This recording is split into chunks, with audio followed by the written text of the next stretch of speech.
Assalamu alaikum dear students, hope you will be fine, and today we are going to resume our translation from paragraph number 7 and 8.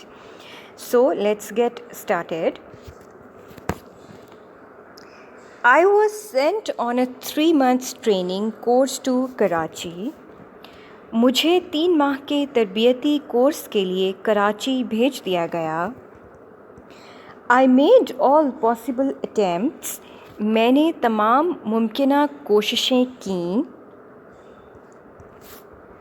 To leave my patient in good hands. اپنے مریضہ کو اچھے ہاتھوں میں چھوڑنے کی. میں نے اپنی مریضہ کو اچھے ہاتھوں میں چھوڑنے کی تمام ممکنہ کوششیں کیں. I returned after 3 months. میں 3 ماہ بعد لوٹی. To see my patient's bed.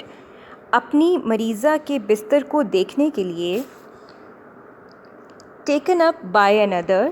جو کہ اب کسی اور کا ہو چکا تھا.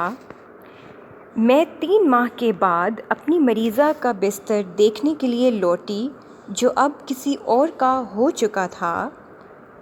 My feet froze to the ground. میرے پاؤں زمین میں گڑ گئے. Froze گڑ. I did not have the courage to ask what happened. مجھ میں یہ پوچھنے کی ہمت نہیں تھی کہ کیا ہوا. As I stood near the bed.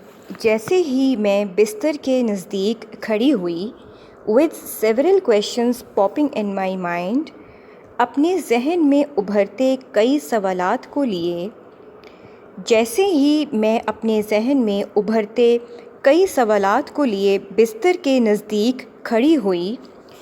I felt a gentle pat on my shoulder. تو میں نے اپنے کندھے پر ہلکی سی تھپکی محسوس کی.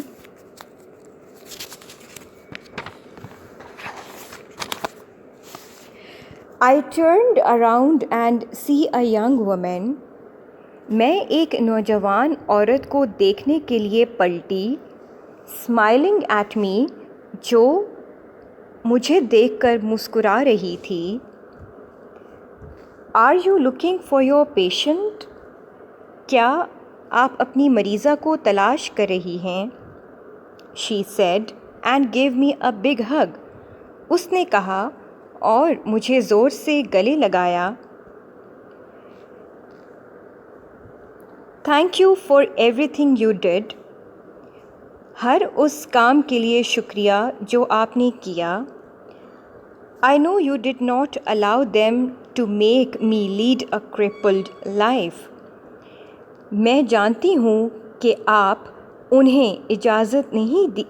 نے انہیں اجازت نہیں دی کہ وہ مجھے ایک اپاہج زندگی گزارنے دیں. Crippled, اپاہج. So that is it for today. The rest of the 2 paragraphs will be done tomorrow.